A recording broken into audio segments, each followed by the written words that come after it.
నమ శివాయ. హరహర మహాదేవ శంభో శంకర. హాయ్ అండి, welcome back to Anusha Ram Cherukuri. నేను మీ అనుష. ఈరోజు వీడియోలో మనం అందరం కూడా నందేశ్వరునికి అభిషేకాన్ని తిలకిద్దామండి. శివతత్వంలో నందేశ్వరునికి ఒక ప్రత్యేకమైన స్థానం ఇచ్చారన్నమాట ఆ పరమేశ్వరుడు. ఎందుకంటే ఆ పరమేశ్వరిని తన యొక్క ఉచ్ఛ్వాస నిశ్వాసలలో ఆయన నిలుపుకున్నారు కనుక నందికి ఈశ్వరతత్వాన్ని ప్రసాదించి నందేశ్వరుని చేశారన్నమాట. అటువంటి నందేశ్వరునికి అమావాస్య ముందు వచ్చేటటువంటి త్రయోదశి తిథి రోజు, అలాగే పౌర్ణమి ముందు వచ్చేటటువంటి త్రయోదశి తిథి రోజున దీనిని వారు ప్రదోష సమయంలో నందేశ్వరునికి ప్రత్యేక అభిషేకాలు చేస్తారన్నమాట. ఈ తిథి అమావాస్య ముందు వచ్చేటటువంటి తిథి కానీ, పౌర్ణమి ముందు వచ్చేటటువంటి తిథి కానీ, అది శనివారం వస్తే శని త్రయోదశి అంటాం కదండి, ఆ రోజు విశేషంగా అభిషేకం చేస్తారన్నమాట. ఎందుకంటే జన్మరహిత్య మనకు నవగ్రహాలతో ఉండేటటువంటి కర్మల నుండి ఆ రోజు విముక్తి పొందడానికి ఆ రోజు నందేశ్వరునికి అభిషేకం చేసిన, తిలకించిన మనకు ఉన్న గ్రహ బాధల నుండి విముక్తి పొందుతామన్నమాట. అంత శక్తివంతమైనదండి ఈ నందేశ్వరి అభిషేకం.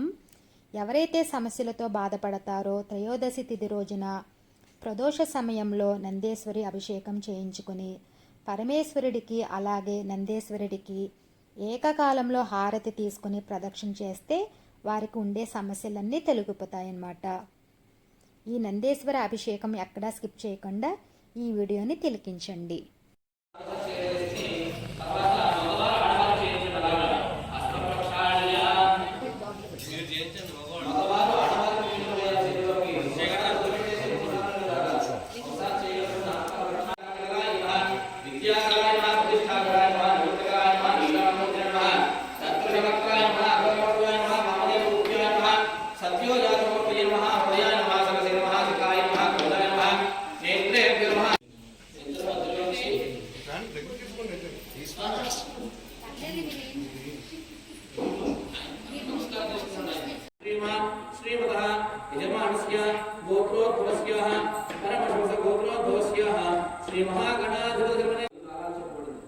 ఈ 5 కాలాల్లో ఉత్తమమైన 3.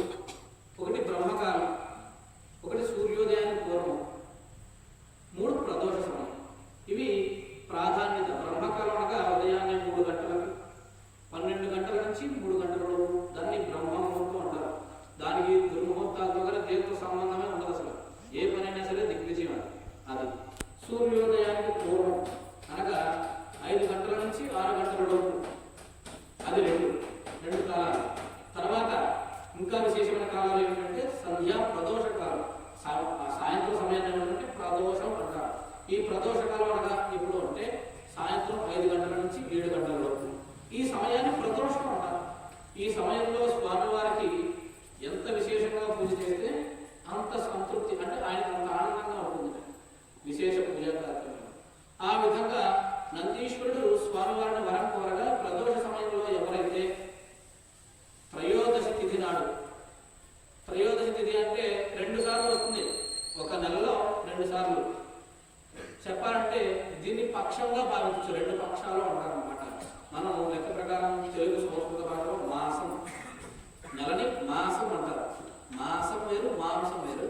దాన్ని తప్పుగా భావించకూడదు. మాసం అంటే 0 ఉండదు మధ్యలో, అంతే. మాసం అంటే నెల. ఆ నెలని 2 విధాలుగా, దాన్ని 15 రోజులు ఒక భాగంగా, 15 రోజులు ఒక భాగం, దాన్ని పక్షం అంటారు. 15 రోజులు ఉదాహరణ అంటారు. అనగా పాడ్యం నుంచి పౌర్ణమి వరకు ఒక పక్షం, దాన్ని శుక్ల పక్షం అంటారు అన్నమాట. తర్వాత మరలా పాడ్యం వస్తుంది.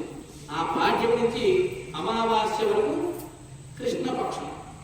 దీనికి ఈ పౌర్ణమికి ముందు ఒక రోజు ముందు త్రయోదశి వస్తుంది, అమావాస్య ఒక రోజు ముందు మళ్ళీ త్రయోదశి వస్తుంది. ఈ త్రయోదశి విశేషం నందీశ్వరుడికి ఇష్టమైనటువంటి తిథులు. అయితే ఈ తిథి రోజులలో ఎవరైతే ప్రదోష కాలంలో నందీశ్వరుడికి అభిషేకం చేస్తారో వారికి ఏమిటి ఫలితం ఆశించి చేస్తే ఏది మంచిది కాదు. చెప్పాలంటే మనం ఎటువంటి ఫలితాన్ని ఆశించకుండా భగవంతుడికి ఎప్పుడైతే మనం పూజ చేస్తామో అది మనకి ఆయన మోక్షాన్ని ఇస్తాడు. ఫలితం ఇవ్వడు, మోక్షాన్ని ఇస్తాడు. చెప్పాలంటే అదే నిజం. కానీ ఇంకా చెప్పాలంటే మీకు ఫలితం ఉంటుందండి అని మీకు అర్థమయ్యే భాష. ఫలితం ఉంటుంది అంటే అర్థం అవ్వదు. మనకి ఫలితం అంటే ఏంటి? మోక్షం. ఆ మోక్షాన్ని అవ్వడం మనం భగవంతుడు వెళ్ళవలసినటువంటి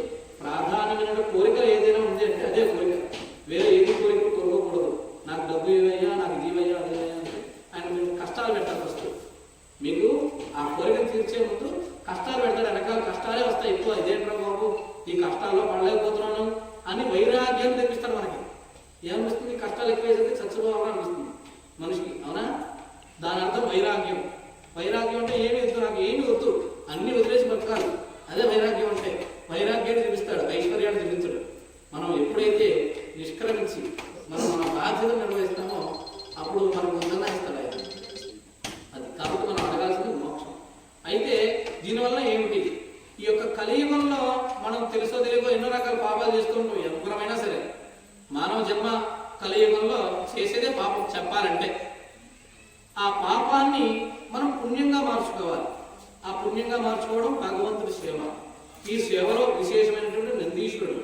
నందీశ్వరుడికి ఈశ్వరుడు యొక్క వరం వలన ఈ యొక్క మనం చాలా వరకు తెలియదు. నందీశ్వరుడికి శివుడికి మధ్యలో అసలు నడవకూడదు. ఆయనకి రంగంతా కూడా నచ్చదు చెప్పాలంటే. అందుకనే ఆలయాల్లో 3 నందులు ఉంటాయి. ప్రాధాన్యంగా ఎప్పుడైనా మీరు ఉత్తమంగా పెద్ద పెద్ద ఆలయాలకు వెళ్తే మీరు గమనించవచ్చు, 3 నందులు ఉంటాయి. ప్రాకార నంది, అధికార నంది, రాజనంది అంటే వాటిని మనం చేసేది ఈయనే. ప్రాకార నంది రాజనందిగా కూడా భావించవచ్చు. మనకి ఆలయంలో ఒకటే ఉంది కాబట్టి 3 స్థానాలు ఇదే భావన. కాబట్టి ఈ నందీశ్వరుడు మధ్యలోకి ఎందుకు ఇంత కూడా వెళ్ళడానికి చెప్పుకోవాలంటే, ఆ నందీశ్వరుడు వరాన్ని కోరుతాడు శివుడిని. నీకు నాకు మధ్య ఎవరు ఉండకూడదయ్యా, మనం ఇద్దరమే ఉండాలి. అందుకనే ఆయన కంటి చూపుకి క్షణం తేడా వచ్చినా ఆయన కోపడతాడు. కాబట్టి అంత క్షణం కూడా వదిలిపెట్టాడు. అంత భక్తిపరుడు ఆ నందీశ్వరుడు. ఈశ్వరుడు ఎంత భక్తిపరుడు అంటే అంతే, ఇంకా శివుడి యొక్క స్వరూపమే ఆయన కూడా. అప్పుడు ఆయన వరాన్ని కోరితే ఈ యొక్క ప్రదోషకాల అభిషేకం. దీనివల్ల ఫలితం చెప్పడానికి ఏంటంటే మోక్షం. కానీ ఫలితం ఏమిటంటే కొన్ని తప్పులు చేస్తే దానికి న్యాయం అనేటువంటి అసలు దానికి ఏమీ లేదు, ఏ విరుగుడు ఉండదు. వాటన్నిటికీ ఫలితంగా ఈ నందీశ్వరుడు అభిషేకం. చిన్న ఉదాహరణ చెప్తాను. మనకు తెలుసో తెలియదు ఏ జీవిని బండితో వెళ్ళడమో, కుదరమో, లేకపోతే ఎక్కించేయడమో, లేకపోతే ఏదో విధంగా జరుగుతుంది. అదే పిల్లిని చెప్తే చాలా దోషం. లెక్క ప్రకారం ఏం చెప్పిందంటే శాస్త్రం, ఒక పిల్లి చనిపోయింది అనుకోండి, ఎంత పిల్లి అయితే చనిపోయిందో అంతటి బంగారం దానించినా దాని దోషం పోదు. అటువంటి దోషాలకి బ్రహ్మహత్యా పాతకానికి, బ్రహ్మహత్య పాతకం అంటే బ్రాహ్మణుడు దూషించడం, బ్రాహ్మణుని కొట్టడం, బ్రాహ్మణుని చంపడం బ్రహ్మహత్యా పాతకం. అదొకటి ఎవరికైనా తప్పదు. అటువంటి చేస్తే ఎందుకు రాముల వారికే తప్పలేదు బ్రహ్మహత్యా పాతకం. ఎందుకంటే రావణాసుడు బ్రాహ్మణుడు కదా, అందుకోసం శివాలను ప్రతిష్ఠించాడు. ఆయన శివుణ్ణి ప్రతిష్ఠించాడు ఆ బ్రహ్మహత్యా పాతకం పోవడం కోసం. అటువంటి దోషాలు పోవడం కోసం ఎప్పుడైతే ఈ ప్రదోషకాల అభిషేకం చేస్తామో అటువంటి దోషాల నివారణ ఉంది, మనకి మోక్షాన్ని ప్రాప్తిస్తాం.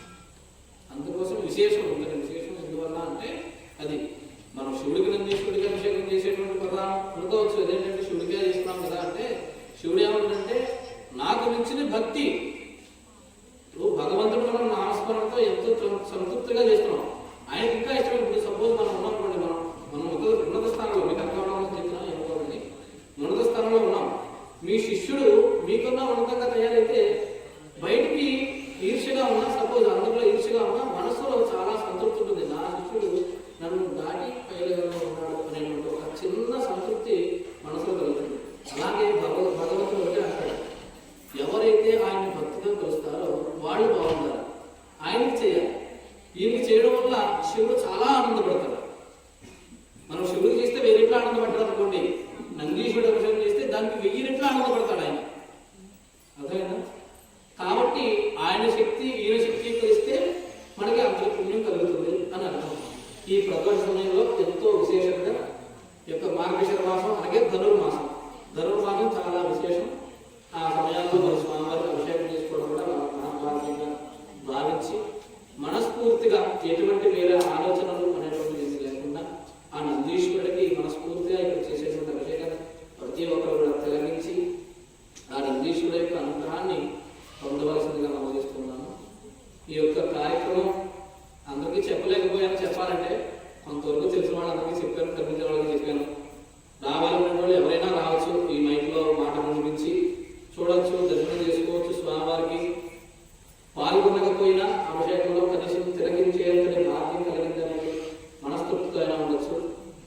కాబట్టి ఎవరు చెప్పలేని వాళ్ళు తప్పుగా అనుకోవద్దు. ఉన్నవాళ్ళకి అడగవద్దు. మేము చెప్పడానికి నాకు కొంచెం పనుల వల్ల చెప్పలేకపోయాను. ఇప్పుడు చెప్తున్నాను, ఎవరైనా ఉంటే కూడా రావచ్చు, ఇబ్బంది ఏమీ లేదు. ప్రతి ఒక్కరూ కూడా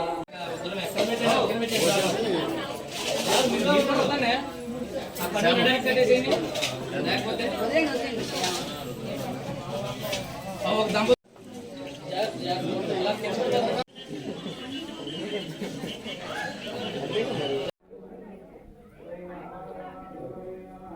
ఓం నమో భగవతే రుద్రాయ ఓం నమః శంభవే ఓం నమస్తే రుద్రమణ్యవ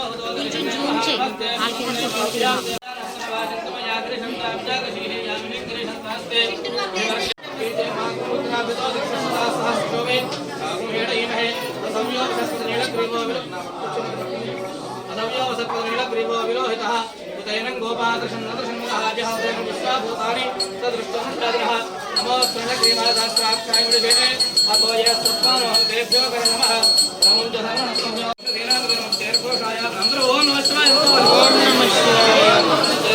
ఓం నమః శివాయ ఓం నమః శివాయ ఓం నమః శివాయ ఓం నమః శివాయ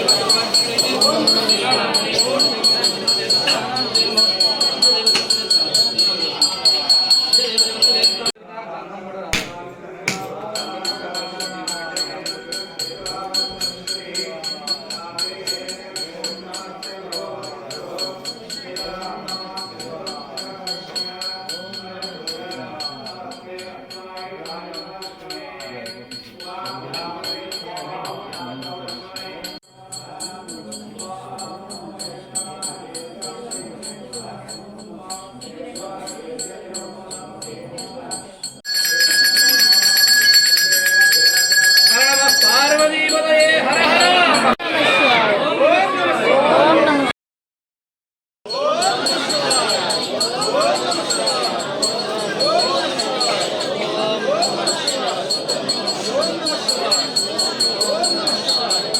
ఓం నమః శివాయ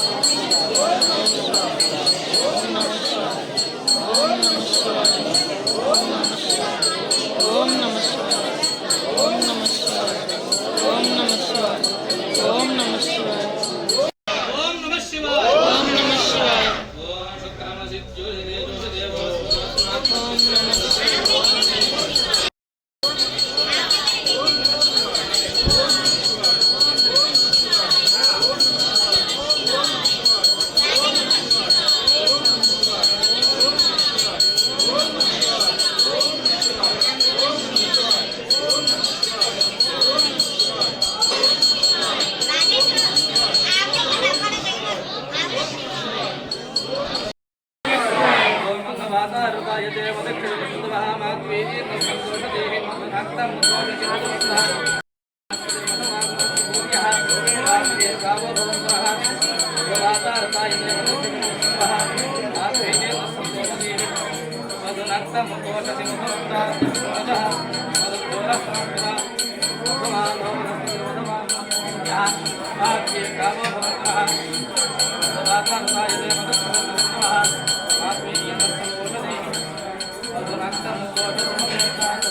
శివాయ ఓం నమః శివాయ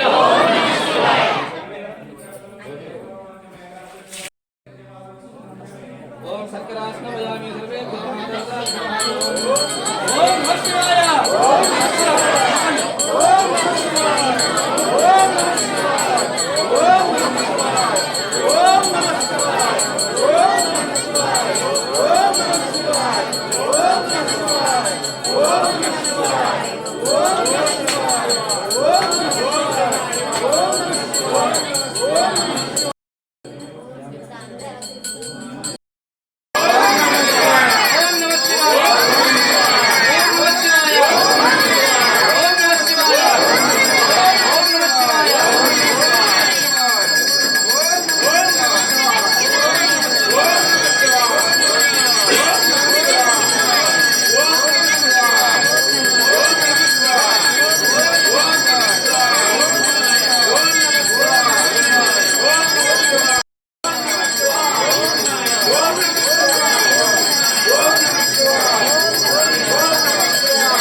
श्रीकंठो भक्तवत्सलः सर्वस्त्रोगेश्वरं कृष्णप्रियः उग्रः कवर्ति कामान् अंधकासुरसूदनः गंगाधरोल्लाटाक्षः कालकालप्रपादिः हेमः पुरुषस्तश्च मृगवाणिजनादः कैलासवासी कठोरस्त्रिपुरान्तकः అలా పైన వేయాలి ఆ పైన వేయాలి ఒక మీద వేయాలి పైకి వేయాలి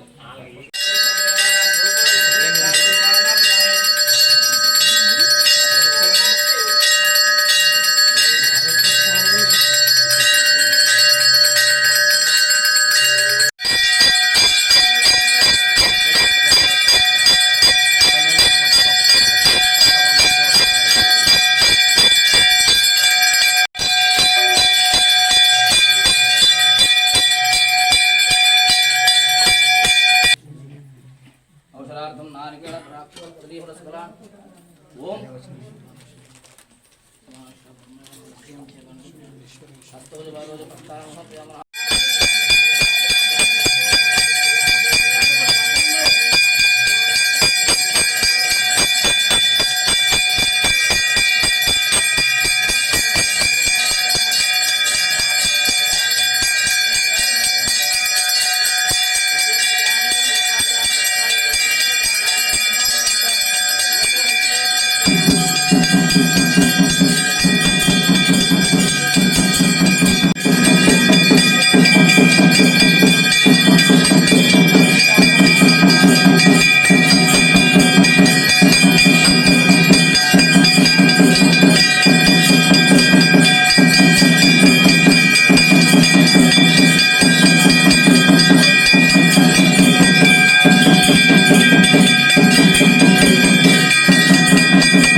చాలా బాగా చేయించారండి ఈ నందేశ్వరి అభిషేకాన్ని.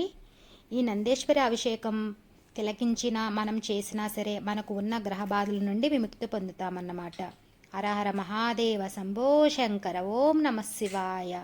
ఈ వీడియో కనుక మీకు నచ్చినట్లయితే లైక్ చేయండి, అలాగే మీ ఫ్రెండ్స్కి రిలేటివ్స్కి షేర్ చేయండి, అలాగే కామెంట్ చేయండి. మరిన్ని వీడియోస్ కోసం మా ఛానల్ని సబ్స్క్రైబ్ చేయండి. Thank you for watching.